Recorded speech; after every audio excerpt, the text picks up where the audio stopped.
Good stuff. Welcome, everyone, and thanks for tuning in to a sports mentoring session. We've just thought a bunch of us coaches out there were thinking it'd be great to reconnect and just get all the boys and girls that are playing footy in particular, but I know there's some from other sports, from a multitude of clubs and pathway programs, school teams, etc. So thanks for joining us tonight. And again, thanks to Brendan Scott for producing the show. Got a great show lined up. I'm going to give a little bit of a background on some of the players that I've seen through over my coaching career, go right from that childhood sort of dream right through to being a very high performing elite athlete.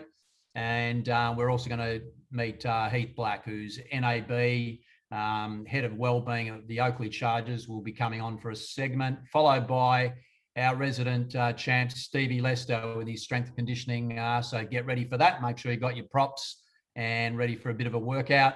And also Judd Murray will welcome him later, our mindfulness expert, with some of his relaxation techniques, hopefully getting you ready to get back to school and community and our pathway sport programs in the next day or two, hopefully. So without further ado, we'll get into the session.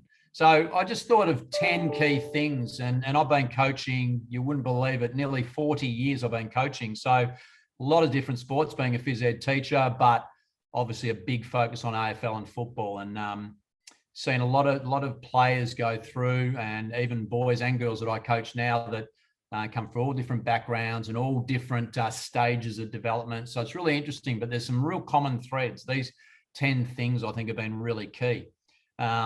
Number one's really that real deep down want and desire and your willpower. You know, how much do you really want to do something? And I think the ones I really look in the eye and say, when they want to be a paid professional athlete or sportsman or woman, do you really want it? Do you deeply want it? Because it's not for everyone and it's not easy. And there's great rewards and benefits, but a very small percentage get there. You take the Olympians at the moment.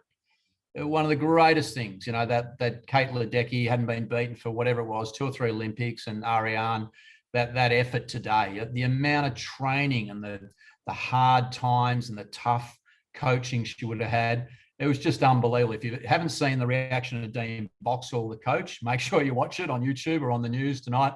It's just amazing outpouring of emotion for what we all love about sport and the hard work and grit to finally just get this amazing feeling. But it all starts with that number one thing, desire. I think 2, having plans, making sure you really set some dream goals, what I call stretch goals. And it could be go to the Olympics. I know there's some athletes on this call here who are right at the Olympic level and just below. So, you know, setting those goals and then your specific objectives under there. What are the things I can actually action and do in an orderly fashion as I build up to that big goal? And a lot of them need to be measurable. If you can measure things, you can improve things. And elite athletes and good, you know, just even local people who want to be better, you know, if you can measure your improvement, you will get better if you're prepared to put in the work and have good coaching. Third thing, I think, is technical expertise. So you got to have mastery over the skill or the technique you're doing, and it might be football. So the skills of football could be netball, could be triple jumping. I know we've got jumpers on the call here. Techniques, and that's really important to have the right sort of coaches to teach, you know, the good techniques and you to repeat those and extend, you know, with what you've got, your strengths, to really master the skill, the game or the sport you want to get to. Number 4, physical components. You know, Stevie's area. Do I need speed, endurance, spring, flexibility, agility? Do I need a combination of all? A lot of ball sports, you need a combination. A lot of specific athletic events, it might be 1 or 2 areas, might be upper body, might be more lower body. So having a good coach who can prescribe that specific program for you. The feedback on performance. So once we get out on the field, that point number 5 is not being over the top in asking for feedback, but really being a good measure of yourself, you know, your own feedback. Definitely with trusted coaches, having that loop where you can get regular feedback and little simple things to keep working on each week in training. The 6th thing, being professional. So learning as early as you can to have the right attitude, turn up to training, turn up to games with a positive attitude. If you feel like you're doubting or negatives coming in your mind, make sure you smash that with 4 or 5 real positive words of advice to yourself, even if it's a negative thought. Effort. Everything's about effort. It doesn't matter if you haven't got the full talent or the skills, but as long as you give effort and you try to listen to your coaches and perfect your technique, get it better. Work ethic's probably the last part of being professional. You know, that relentless day in, day out, week in, week out, working to get better, to improve. 7, team. Who's the team around you? Mum, dad, to love and support you, your coaches for technique, might be someone around nutrition, might be someone around sports psychology. And then your role in the team. Even if you're an individual, look at the Australian swimming team. They've got some sort of culture. There's amazing support in the relays. It's really watching it closely and seeing there's something you can just feel that they are really a team, and each individual feels their place of belonging and support and love to see each other do well.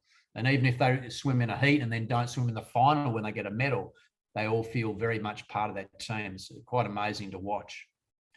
The last 3 really is earning respect. So when you get to those levels of performance, earning respect of your teammates, your coach, your opposition, your training partners, and that gives respect. Once you do the hard work and be professional, you'll be respected. And then you can be trusted. If that's on the field, like in sport, all a coach wants for the good of the whole team is a good sense of trust amongst the team players. And that brings then a reliance. We can rely on a performance and give it our best shot in whatever competition we're in. The last couple, I think, again, down Steve's area is, prehabilitation, your recovery and your rehabilitation if you get injured. Now, how diligent? Are you as diligent as learning the skills, as getting fit and strong, as actually preparing yourself and recovering to come up, say in AFL footy? I know we've got a lot of AFL on the line here. I would say in season, especially with the COVID breaks, how well are we doing that? How diligent are we with our ice, hot and colds, massage, rollers, spas, whatever you use? And the last one, I think, and I just wrap it up with balance and moderation. They're 2 of the big words I've learned over the years, and I've seen with the elite athletes I've got playing in AFL and in other sports that have gone on to be professional paid athletes. Making sure you've got a balance outside it. It's full on work when you go to work and do your sport. Make sure you've got some other hobbies, some interests, some education, family time, social time, absolutely crucial. So when you go to work in sport, you can give absolute focus to what you're trying to improve and do. And moderation is probably the last one. We all like a bit of chocky. We all like, have the old sweet treat, but do it in moderation. And that's really important. Have a nice balance and a nice moderation of what you do. Not too much of any one thing, a good spread of lots of things. That's my little list of tips there to start us off. And we're going to tune over to Heath Black and we're going to go through a little bit of wellbeing with Heath. Thanks, Ant. Everyone hear me okay? Yep. Yep, you're all good. Yep, all good. Thanks for the opportunity. I know I'm in a pretty dark room here, so apologies. I've resorted to one of my son's rooms. So again, thanks for the opportunity. As Ant said, I'm the wellbeing coordinator out at the Oakley Chargers, and also am a mentor and a lead role with all the other Metro clubs. So helping their wellbeing coordinators, making sure that we're helping each other and sharing our thoughts and resources to make the NAB League such a better place in the wellbeing space. I wanted to just quickly touch on a couple of the things that we worked on last week at the Chargers on a Zoom session. And that was to obviously target the COVID situation and hopefully, tomorrow we can break out of this. But a couple of the things that I worked on myself over the period of lockdown was, the first one was opportunity. And I questioned and quizzed our players around what can they do during lockdown, the opportunities that they have to grow and to come out the end of lockdown 5 with some more knowledge, whether it's on our mental fitness. So our mental fitness here is no different to our physical fitness. And in my opinion, I think, and sort of going along the lines of what Ant was saying, I think for me, if my mental fitness here was well, then I would naturally perform on the field during my career. If I put my physical performance in front of my mental fitness, I was leaving gaps to, I suppose, my form dropping and not being. My mental fitness is something that I really push on the players at the Chargers to make sure that they get that right, and in a way put that physical fitness to the side for a little bit to make sure that we're getting the best that we can get out of ourselves. So we concentrated on opportunity, and I want to break that down for you and have a think about what you've done over the lockdown period. Physically, have you taken it upon yourself to get stronger? Have you done extra weight sessions? Have you physically taken the opportunity to do maybe some bigger running blocks? Have you physically taken the leadership role in maybe doing a run, screenshotting your GPS data or where you've run, and putting it back into your WhatsApp group with your mates and say, hey, this is what I've just done, jump on board. And I can I wish I was in front of you right now and see body language, but hopefully your minds are ticking over. Have I done that? Maybe I haven't. Should I? Has anyone taken the opportunity to get your friends together on Zoom like this and actually do a weight session in a garage or a gravity body weight session and get people involved and take that leadership to get better and take that opportunity to get better out of a situation that we put so many negative thoughts and connotations to, and that is lockdown.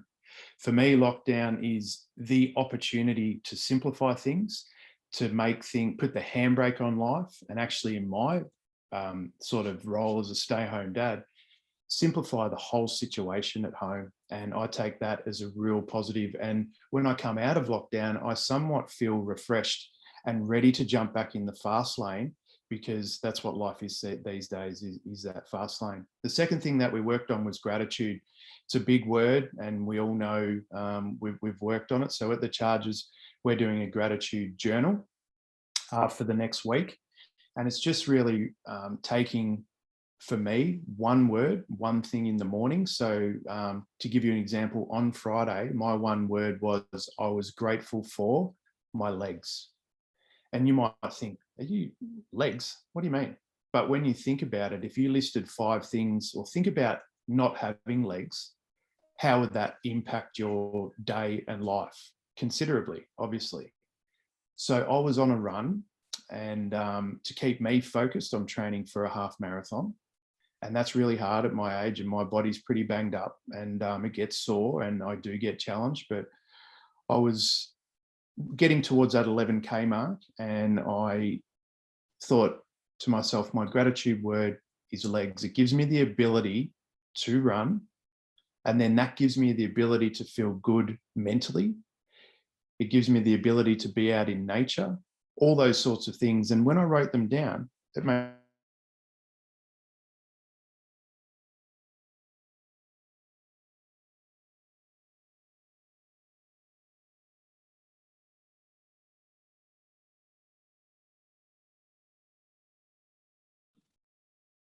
Can you hear me, guys? Yeah, you're good. Sorry for saying a little, maybe half a swear word there. My internet goes in and out quite a bit, so apologies. So the gratitude journal was something that we're getting a lot out of, and our coaches are doing it as well. So it's a fantastic opportunity to do that. So they're the things that we were working on at the Chargers. I'm going to quickly, and I think I've got maybe another 6 to 7 minutes, maybe just to give everyone on the line a bit of an insight as to why I'm really passionate about mental health. And I'm going to tell you a little story about myself. Can someone in the dark out there take themselves off speaker, take a bit of leadership here? Can anybody give me a definition of ADHD and what they think that might be? And I'll give you 5 seconds to. Anyone want to give us a rough rundown of what ADHD might be? Attention deficit, hypo. So ADHD is something that I've been diagnosed with at the age of 30. I'm now 42. So I've learned about it. But back when I was your age, I was just the naughty kid at school. Okay. You would have heard of also bipolar. I've got bipolar 2, which is a mood disorder. And this is something that I really struggled with through my AFL career. I was first diagnosed with depression and anxiety at the age of 26. And the medical, I was at the Fremantle Footy Club. I got drafted at the age of 17. So I was quite a fair few years into my career.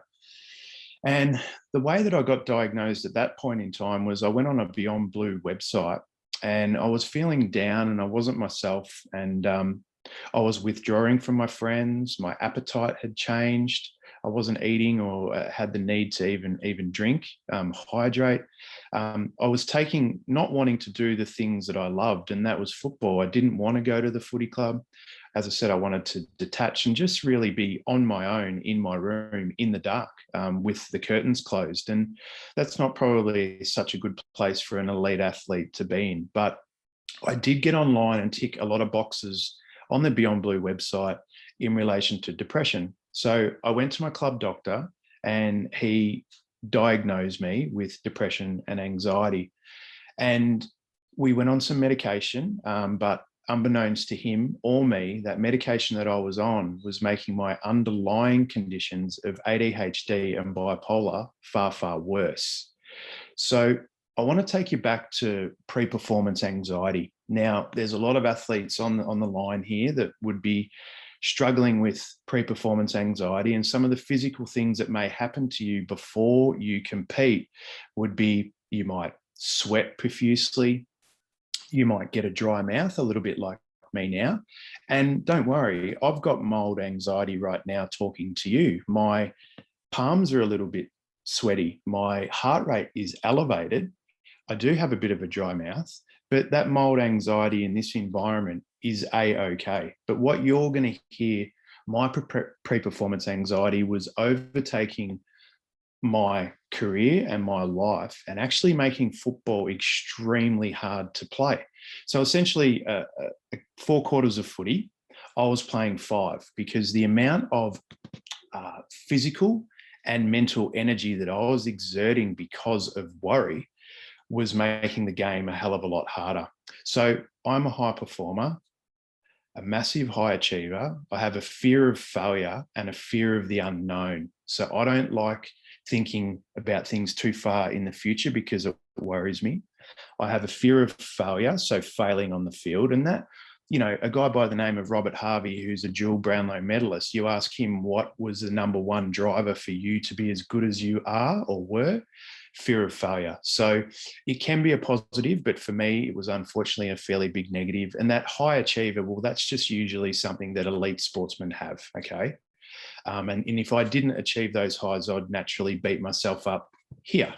And that was ordinary. So it's a Wednesday before a Friday night match, and St Kilda are playing Collingwood. And I've gone with the theme. St Kilda are playing Collingwood at the MCG. So I played 3 years at St Kilda, and I know that on a Friday night, there's 1 million people going to watch it on the TV, and there's maybe 70,000 are going to pack the MCG. So I'm thinking in my head right then on a Wednesday before the Friday, have I done enough at training? Have I done enough to play on an up-and-coming Scott Pendlebury, who is playing on the wing at 192 centimetres? How am I going to stop that? Even though I've got him covered for maturity, but how am I going to stop this young gun? So that's ruminating in my head constantly. You're not good enough, Heath. You're not going to be able to succeed on Friday. So I start driving to the ground on that Friday in the car. The radio's off, and that ruminated words are in my head again, and I'm starting to sweat. I then get to the ground and I play the class clown. I'm the one that's happy and thinking that everything's going to be all right, but it's a cover-up for how I'm actually feeling internally. I suppose I was a really good person to cover things up and not show my emotions at all. And that was linked into my upbringing and the way I was brought up as an alpha Aussie male. I'm a lot better at showing my emotions and vulnerabilities now, and that's a must. So it's with obsessive compulsive sort of nature with myself and everything having to be done by routine, my pre-game was to the clock, to the absolute clock. Everything had to be perfect. And I would sit on the middle cubicle, didn't matter where it was we were playing in Australia, I would sit on that centre toilet. I would have my Superman suit, my St Kilda jumper off, hanging on the hook. And the only reason it was hanging on the hook is because I was absolutely covered in sweat. It was coming off my chin and pooling at my feet. I was struggling to breathe. I had out of control diarrhea. I was urinating every 30 to 40 seconds. This was for 12 years of my career. It ebbed and flowed depending on finals, or if we were playing the last ranked team in a twist. It was actually worse. The anxiety was worse when we were playing the lower ranked teams, because I had more to prove and more to lose, where in a prelim final, I found that I was able to focus a little better. And I know it sounds a little bit weird, but a little bit better, because I didn't have to prove as much to myself and probably my coaches in that prelim final sort of sanctum. Where playing the bottom side, I was expected to go out and touch it 30 times and be in the top 3. So that's the way my sort of mind really struggled with that. So I'm sitting on the cubicle, I put my Superman suit on, I take a deep breath, I go to the basin, put some cold water on my face, another deep breath, walk out to the change rooms, put the boxing gloves on, hit the guy with the gloves, get hit in the head a bit to try and get rid of that anxiety. I then walk up the race. I normally dry reach and dry reach and dry reach. When the toss of the coin gets done, I'm at the back of the group urinating again through that anxiety. And then the ball gets put up in the air, the siren sounds, and I run in as hard as I possibly can off that wing to hit and bash and crash as many people as I can to get rid of the anxiety. And to a certain extent, it worked. But as I said, the amount of energy I had to exude to actually get to that point was not sustainable. I'd come in at halftime and it would be the same. It'd come back depending on performance. Again, if I came in at halftime with 20 touches and a goal, the anxiety was higher because I had to go out and try and do that again. If I came in at halftime and I had 5 touches and was playing shocking, the anxiety was less, because I knew at halftime if I had 10 to 15, I could turn it into a better game. I hope that makes sense.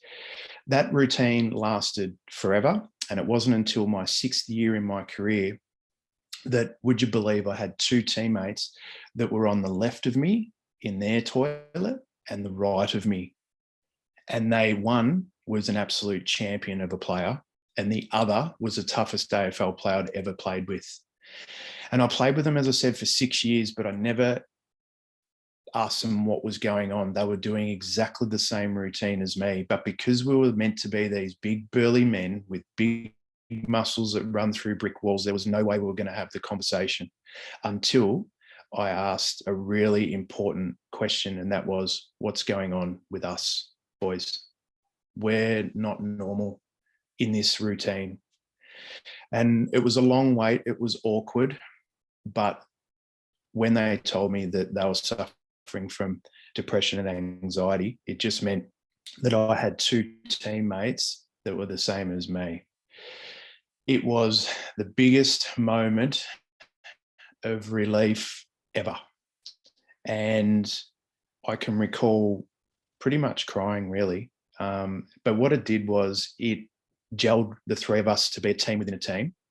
And that year, out of 44 playing elite athletes, 8 of them, I want to stress that, 8 of them were medicated with their own issues out of 44, okay? And the stats would say that would nearly be roughly the same. We were probably slightly higher, but that would be the same at each AFL club. The people that you see running around on a Friday night on a pedestal with big muscles, looking happy, I'm on top of the world, they have their own personal journey story too. And that's the importance. So I'm going to leave you with this. the communication tool around approaching someone that you've noticed that may be wavering, it's our responsibility as people of the community, teammates, loved ones, to make the safety net of the mental health safety net as big as we possibly can, to be able to catch those people and make sure that they do not slip through it. I think you can sort of understand why I'm so passionate in the job that I'm in. And I know for the people that are on the line that are connected to the Chargers, I just treat those people as if they're like my sons and daughters. And I think by doing that, they see my vulnerabilities, and even I've shown my vulnerability here. And that's really important to do. I urge you, it's okay to be sad, okay? You have a bad loss or you're in bad form, it's okay to be sad. But if you're sad for more than 14 days, you should go get some help for it, okay? And that should be someone that you trust, and someone, it might be a sports coach, it might be a mum, a friend, it doesn't matter who it is, but you can't do this like I did on my own, because it just doesn't work. It's too hard. So, and that's me. And what I will say is that I take my medication every single day. I'm happy to put a label on my head and say, I love having ADHD. I love it. It gives me huge amounts of energy. It means I can still kick the footy and run and compete with my sons and daughters. And I am very, very effective when I dig my teeth into something. Stuff gets done.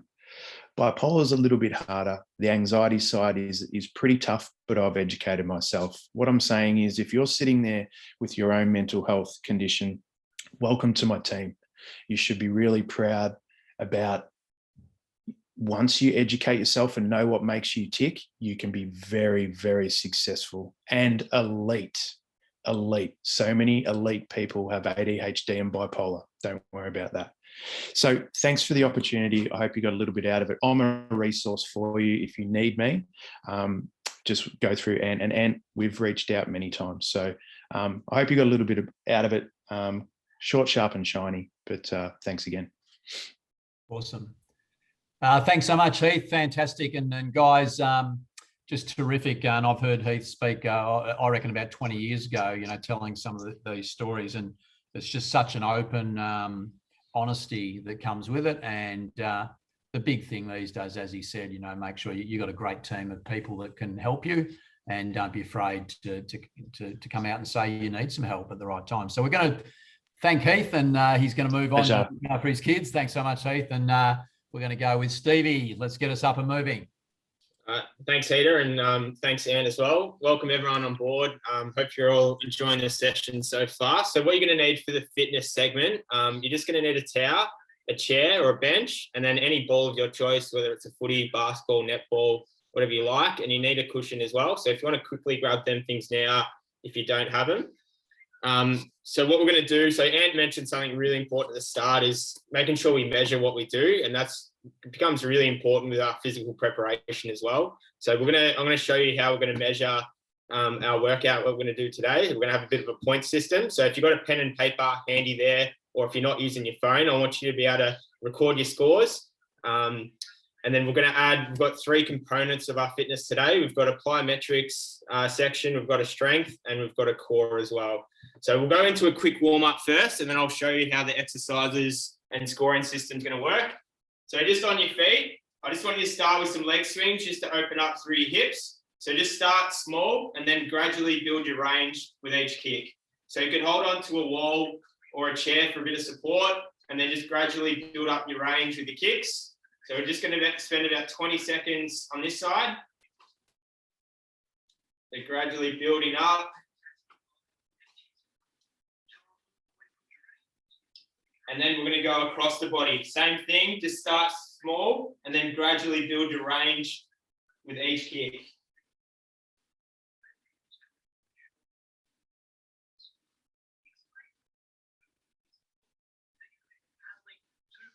And then onto our other side. So slowly building up each kick.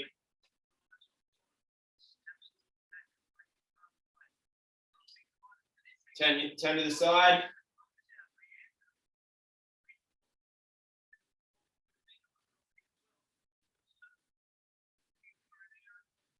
All right, so next one, grab your chair or your bench, whatever you've got there. You're going to get into a split stance. So one leg directly behind the chair and then one leg on the inside. All you're going to do is put your weight through that leg that's next to the chair, and then you're going to lift your hip or leg up and over the chair and then come all the way around. So you're going to open up through your hips, load that leg that's on the ground, and then come back down. Really focus on controlling as we come out. So you're not just swinging up and around like this. I want you to open up and then slowly come around and then push back down into the starting position. Again, we're just going to spend about 20, 30 seconds on each side, really planting your foot that's on the ground, pushing through your big toe. Try to stay up nice and tall. And then swap sides. Up and over.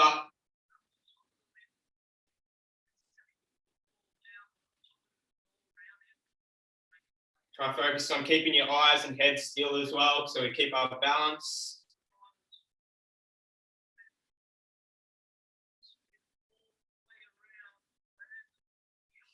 All right, we've got 2 more to go for our warm-up. So next one, I just want you to balance on one leg. And then all you're going to do is try squat down if you can. I want you to try to touch your ankles with both your hands and then come back up. If you can't touch your ankles, you can get to wherever you're comfortable, whether it's your knee or your shin. But I want you to focus on pausing wherever you get to and then pushing back up without losing balance. So try to stay nice and tall, looking forward, and then come up. So we're just going to do 5 on each side. So find the range you're comfortable with. Yep, and then swap sides. Again, stay up nice and tall.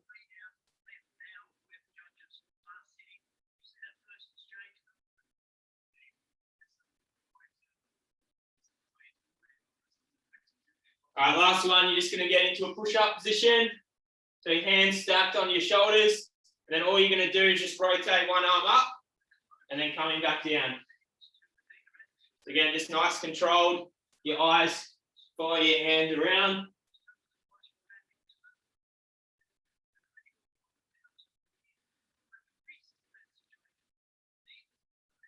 A couple more. And that will do there. So I want you to grab your pillow or your cushion for the first exercise. So we're going to start off with some plyometrics. So we've got lateral hops.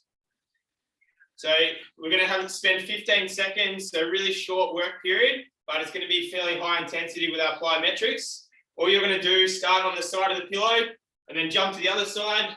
And you kind of try to get as many jumps as you can in 15 seconds. So whether you can continuously go like this, or you have to stop, reset and go, whatever you're comfortable with. If you've got an injury and you can't do any bounding or jumping, you can just do ski jumps. But whatever your score is, so for each ski jump you do, I want you to half your score at the end. So it's either ski jumps like this, or bounding where you're going to count every jump. So you've got 15 seconds to do as many as you can. We've got 30 seconds rest, so we've got a little bit longer to rest and recover, and then we're going to do 2 sets. So I'll just quickly set up the timer, have a quick practice with it. So keep your feet under your hips and just jump from side to side. You want to stay up fairly tall. I'll just set up the timer. And just remember to count your score as well. All right, we're going to start in 10 seconds. So feet under hips. Go in 3, 2, 1, and go. You want to try to land on the balls of your feet each time. Just go at your own pace. 5, 4, 3, 2, 1, and rest. So whatever you got, quickly write down your score so you remember.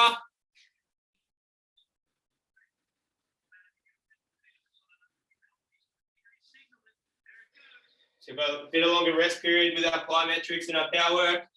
Want to make sure we get the recovery in so we can go again at a good intensity. All right, start in 5, 3, 2, 1, and go.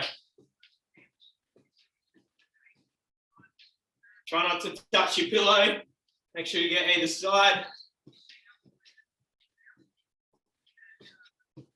3, 2, 1, and rest. So again, write your score in and add your 2 sets up together. All right, so that's exercise 1. Exercise number 2 with our plyos, we've got push-ups. So with this one, you can either do it on your knees if you struggle with your push-ups, or you can drop down, up, with your hands off the ground. So we've got same work and rest period, 15 seconds on, get as many as you can, 30 seconds rest, and we do 2 sets. So it's just a hand release push-up, where when you get to the top position, just get your hands off the ground. So you can either go there or onto your knees. So have a quick practice of that, pick the variation you prefer or that works for you. And just remember to keep your score.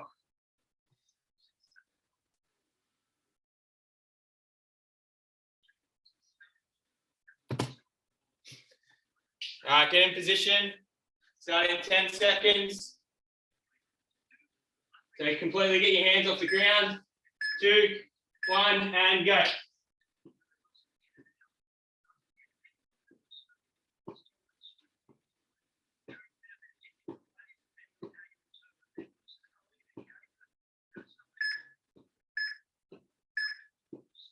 And rest. So quickly write down your score. So we've got one more set of these. So try to keep your hands under your shoulders, really push up with intent.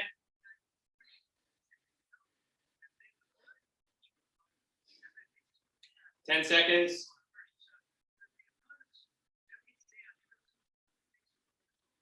3, 2, 1, and go. You get your hands all the way off the ground.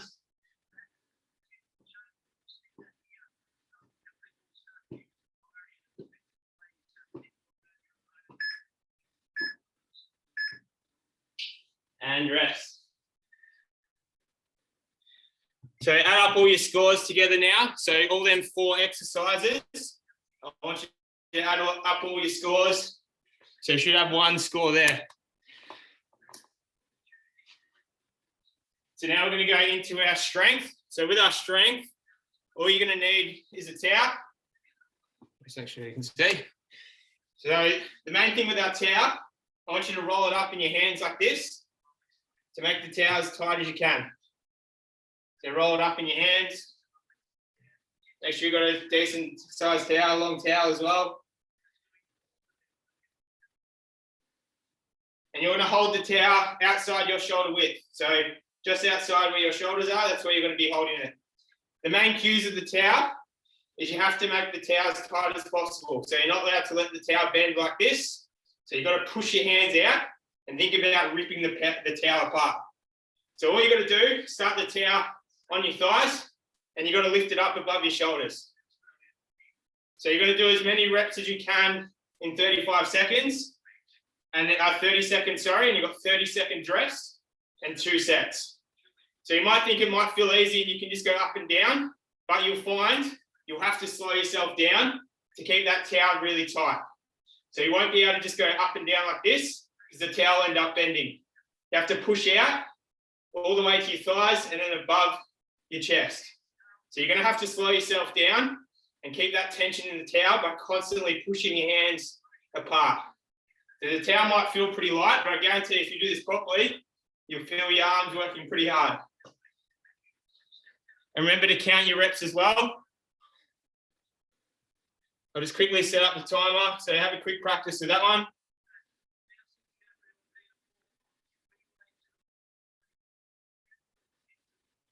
All right, so get yourselves ready.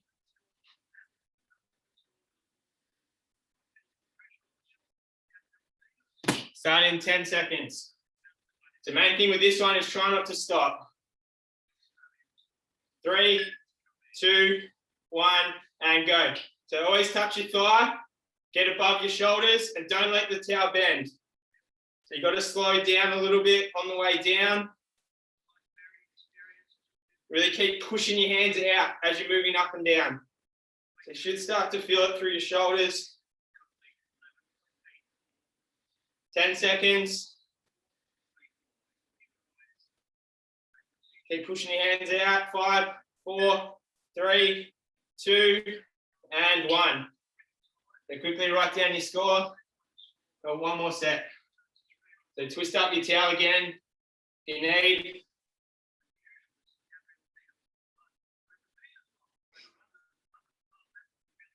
Got 15 seconds. So remember your grip just outside your shoulders. Try to keep your elbows locked. All right, 3, 2, 1, and go. So try to get above your shoulders. Make sure you touch your thighs at the bottom.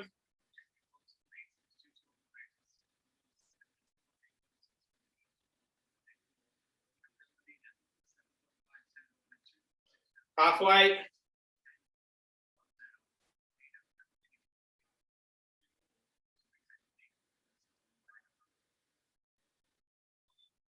Five, 4, 3, 2, and 1. And stop there. So now add up your 2 scores there. All right, so our last segment, we're going to do some core work. So I want you to grab whatever ball you like, whether it's a basketball, netball, footy, you can choose. So I've got 2 exercises with this one. It's the same work and rest period, 30 on, 30 off. The first one, you're going to start laying on the ground like this. And I want you to reach out as far as you can, and that's where you want to place the ball. So the ball should be an arm's length away. And then you're just going to push your elbows back and get into a plank position there. So what you're going to do is just reach out and touch the ball.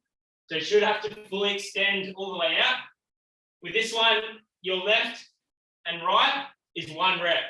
So you can just count 1 hand. So every time my left hand touches is 1 point. So it'd be 1, 2, 3, and so on. So 30 seconds to try to get as many as you can. Keep your feet on the ground and try to stay still through your hips. So try not to rotate too much around.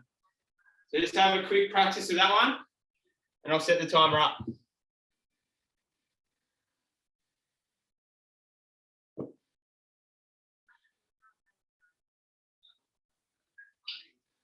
Starting 10 seconds, so set yourselves up.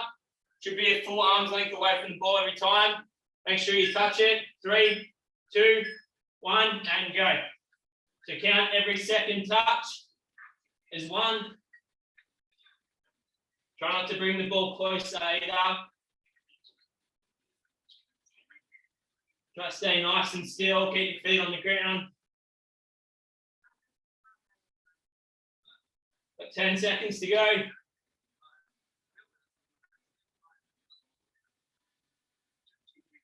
3, 2, 1, and rest. So quickly write down what you got.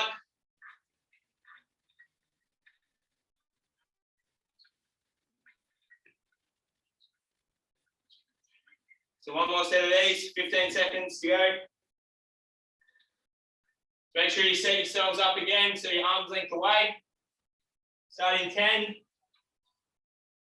Reach out, just touch the ball. 3, 2, 1, and go.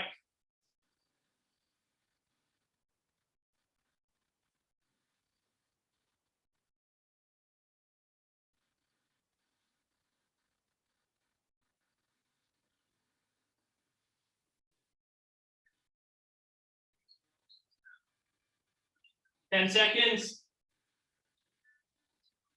Make sure you touch the ball every time.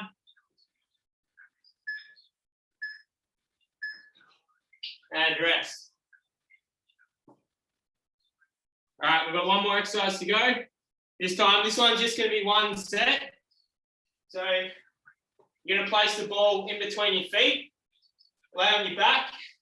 So it's just going to be like a leg raise. So you're going to make sure the ball touches the ground at the bottom. Then you're going to lift up, and you're going to get your hips off the ground at the top position. So it's all the way down, come up, hips off the ground, come down. So 30 seconds, 1 set. This one, you really have to focus on trying to control yourself down. If you go too quickly, the ball might fall out of your legs. So you got to keep pushing your feet together and keep a bit of control on the way down. So just got one set of this one.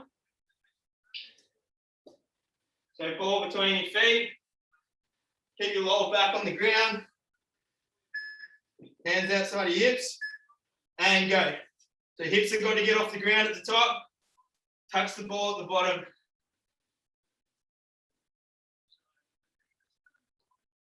The ball drops out, just reset and keep going. Halfway.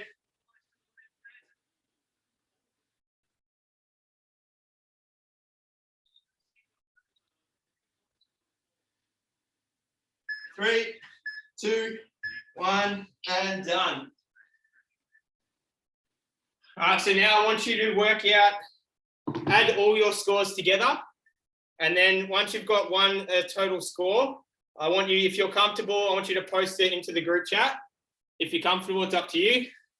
And that's sort of how we've measured the session today. So we've measured a plyometrics, a strength, and a core one as well. So as Ant said at the start, it's really important that we measure, especially with our physical preparation.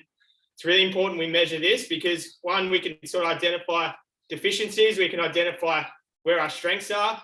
We can track our progress as well.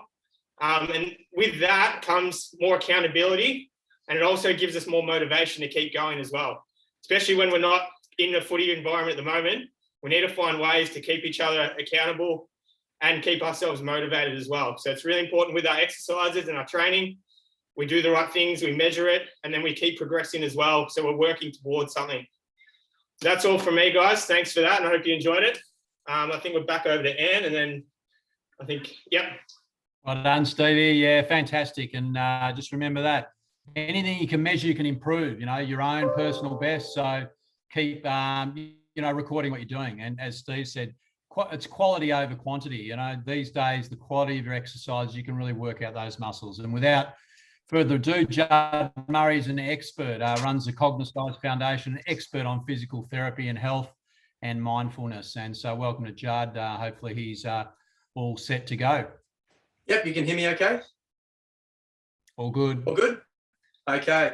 It's been a while, guys. I'm rapt to be back here with you, Anth, and with you, Steve. I'm sorry I didn't get to see much of it. Just saw your last bit, Steve. That was terrific, as usual. And it was a brilliant segue into my little section here. And the segue was basically Steve talking about how measuring, how being aware of, which is what mindfulness is about. It's about awareness. Mindfulness isn't, as I've said to you before, necessarily positive or negative. It's all about being aware. So the idea is that you use focus, control, and discipline to extract the best from yourself. I was watching Steve there, and I like watching him work because he's always reminding you to be aware, to focus. Technique is everything, because in the end, skill acquisition, which comes from successful application of technique, learning builds confidence, and confidence builds investment. And this is all about investment. So when you're training like you are, guys, make sure that you're fully invested. Make sure that you are focused. And that's what mindfulness is all about. It is a muscle just like any others. In that, the more we work it, the better we get at it. There are some people who go right through their lives never being able to really control their thoughts. But I'm telling you, you can do it. And if you could learn to control what you're thinking at the time, to focus, and with discipline, to contain your thoughts so you can pinpoint to the task at hand, you'll get that much more benefit and that much more growth. It'll be incredible. I want you to think about sometimes when you're training, how it gets hard and how you start to potentially get a little bit emotional, feeling a little bit defeated. Sometimes some guys I've trained with need to get angry or need to get hyped up to get any benefit. I want you to learn from now on, and I'll work on this tomorrow as well, get rid of the emotional content. You don't have to get angry to go hard. Intensity has nothing to do with emotion. So mindfulness is really not about emotion. It's about just awareness. Remember those three things: focus, control, and discipline. So you've just been working hard. So part of this now is recovery. So let's control, let's focus, let's use discipline to narrow our concentration down to our breath and allow our body to recover. So listening to me, keeping yourself still, not thinking about what you're going to do in 10 minutes' time, focusing on the task at hand, which is allow your body to relax, allow the blood to gather oxygen and to recuperate. You may wish to stretch while I'm talking, that's fine. But it's really important that you now wind yourself down. When you finish this exercise, when you finish this little session, I want you to actually make sure that you remember what you did here today. Remember what you learned, areas that you struggled with, areas that you found easier. And put it down in your mind map. Things that you need perhaps to ask questions about, things that you struggle with that aren't naturally easy for you. Conversely, things which are easy for you, you might note that down too. Mapping yourself out is really important, knowing how you work and why you work, and that's a part of mindfulness. So mindfulness really is directing thought as well. Directing that awareness, that thought to the task at hand. So it helps you learn, as I said. So let's do that at a moment. Let's close our eyes. Don't worry about looking at me. Just close your eyes and let's focus again on the breath, which is a really good base focus. Remember, I've talked to you guys, if not you, maybe this will be the first time, about a 3-part breath. So take the air in through the nose, release it out of the nose, and then rest. Wait until you need another breath, and then take another breath in, release it, and rest. Don't manipulate the breath, but mindfully calm the breath. Using the diaphragm, the chest, and the shoulders if you need to, take a nice big breath in, let it rush out, and then relax, rest. If you've really been working hard, you'll need to breathe quicker. Let that happen. So don't hold your breath, but try and consciously slow the whole process down to 3 clear phases. Breath in, breath out, and rest. So throughout your day, this has been particularly difficult. This has been going on for a while now, this COVID situation. Hopefully we get some reprieve by Wednesday, especially for you athletes, it's really hard. But use mindfulness as a way of staying focused, building momentum, building consistency. Don't let emotion cloud your reality. All right, remember what I said, emotion is a symptom, it follows. It doesn't stop you from working. Yeah, if you've got to train, you can train happy, you can train annoyed, as long as you train. You stay mindful and avoid being emotionally dictated to. The big thing about consistency, as I said, it helps you learn, helps you build skills, it helps you build confidence, and everything is about confidence. And that confidence then promotes more investment. And the more invested you are, as I said at the start, the more you can achieve. So tomorrow night, when I work through this, I'm going to actually give you a whole lot of little skills sets, little tools that you can use to practice this. And as I've always said, although I've just come in short and I'm going to leave pretty soon too, you can always email me or text me, or through Ant or Steve, just drop me a line, and I'd love to help anyone who's struggling with any part of this, because although it sounds a bit patronising, it's not hard. It just takes practice. Okay, so I know we're late, so I better go back to you, Ant.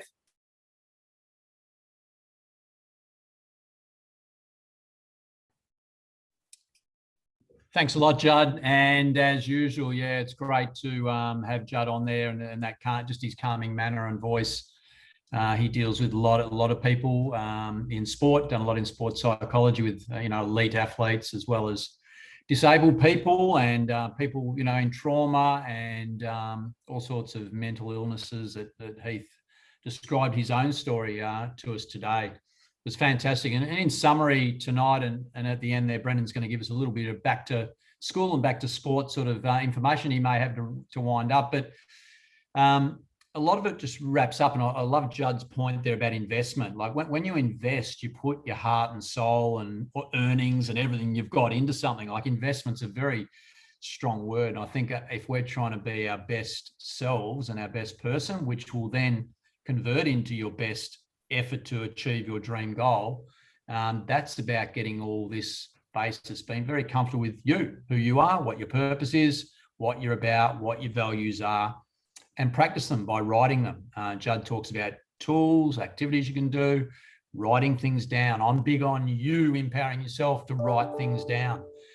And I'm sure Brendan will be able to share with you Heath's contacts, Steve, Judd's as well, if you want to follow up in any specific way. That's part of us mentoring and giving you a network to help you with your journey. Judd's focused on the task, whatever task is, it's now. So be able to not think about what went before or what's coming up next, but can you focus, even with me for the next 2 minutes, on what's right now? I love those words. You can control what you can control, and it takes discipline. If we trained our mind as much as we trained our bodies, like Steve was doing, and the skills that we normally do, some sporting skills, imagine if the mind could be at ease and clarity and quietness to really give extra energy to mastering what you want to do to get your goals. And that is something that, I think young people can really strive for. Stuff we didn't have in the times we went through in the late teenage years, the early 20s. I know there's a lot on the call in that age bracket tonight. And that breath, anything slowing down to the breath, as Judd said, can keep you present in the now, what we're doing right now. Counting out 10 breaths, and in 1 and out 2, that sort of thing. They're very simple techniques, and do 3 rounds of 10, for example. A very simple technique. I think Heath might have taught, your gratitude journal. What are you grateful for? He was grateful for his legs to run and do this half marathon. They're great little techniques. Hopefully this lockdown doesn't go on much longer, but we may have another 1 or 2 or 3, but hopefully you're adapting some of these little techniques. I read a really important book called The Third Space, a guy by the name of Dr. Adam Fraser, leading sports psychologists around the world, big businesses, corporations. But most importantly, what was interesting to me being a teacher is he's done the biggest research study on principal well-being. Now, they lead your schools. All of you are in schools or unis, and he found that they were very stressed and that they did need help, and they didn't care enough for their health and well-being, physical, mental, nutrition-wise, relationship-wise, lots of different things, stresses in their life. It was interesting. I just summarized a little bit of the book for you. And it was interesting because it came a bit back to Heath's talk about opportunity. Here's an opportunity while we're on a lockdown again to think of 3 things. And he talked about, number 1, reflect. Reflect. Why do you do something? Why are you on this call tonight? Why do you do the sport you like? Why do you pick the subjects that you want to study? Knowing clearly your why. Also, what story do you tell yourself? So Heath talked about, I can say I'm not good enough, or he can reverse and say, I'm ready, I'm up for it, I've done the preparation, I feel great, I'm going to play my best today. Imagine saying that to yourself 5 or 6 times instead of the first negative chat to yourself. The second point is rest, and Judd talks about that too. The third space is in between doing one activity, so it might be a school subject you've got to perform in, to moving out to do your sports training at school. That space in the middle is what he calls the third space. So it's a preparation space. How do you calm yourself, refocus, and be ready to give your best in the next space that's coming, that may be your sports training? If you're still carrying stuff from a bad test result, the teacher had a go at you, whatever, you will carry that through the middle and probably take it into your next training. And that will affect you, as I think Judd and a number of the speakers said tonight. So rest, practice mindfulness like you practice your physicality in training and your match play, to be quiet and calm. He talked about the ADHD and being busy and everything spinning and moving really quick. With breathing, that's one thing Judd said, you can really calm that down. So knowing how to turn off, not someone else, how do you turn off and relax and be in the moment? Then you're present to be the best person you can be. The third part Dr. Adam Fraser talks about is reset. And I think Heath was on that too. Focus on the next space. Be process driven, not outcome focused. Be immersed in the task and how I execute and master the skills or the techniques or the fitness or whatever it is. Mastery is key. That will bring performance. That will bring outcome. I think too many young people I've coached, very elite people, and some of the best I coached never made elite or got paid for sport, way better than ones that are getting paid to play sport. And they get this part wrong. Way too much focus on I should be drafted. I should have been in the first team. I am better than this player. Instead of just mastering what they can do in their particular sport. I think that's a big focus for all of you, hopefully on the call, to stick with that. Focus on your intention. Intention is, what do I really want to do? What do I want to do in this session right now? What am I bringing? How do I show up? Do I show up energetic? Do I show up late? Do I show up with no energy? Do I show up agitated? Have a think of that. You know, elite players and performers train probably way harder and smarter than they actually have to play in the game. Make the game easy. Mastery is the focus, not the outcomes and not even your performance. A lot of kids ask for, how do I go? How do I go? What can I do? Straight after training, start after game. Did you feel you mastered what you need to do in your role, your position, your skill set, your set of strengths that you've got? Maybe have a think about that. And then maybe that's a little bit more of a journal note you can make next time you train and play to keep improving performance. So thanks again for tuning in. Hopefully there's some good stuff there and you can follow up, and I'm sure Brendan will put, whether it's mine, Steve's, himself, you know, Heath, Judd, they're all in our network of coaches and mentors, really to help as many of you as we can. So I might just hand over to Brendan and thank Brendan a lot for putting it together today. And he may just give a brief conclusion with how we're looking about coming back into sport. Thanks, Brendan.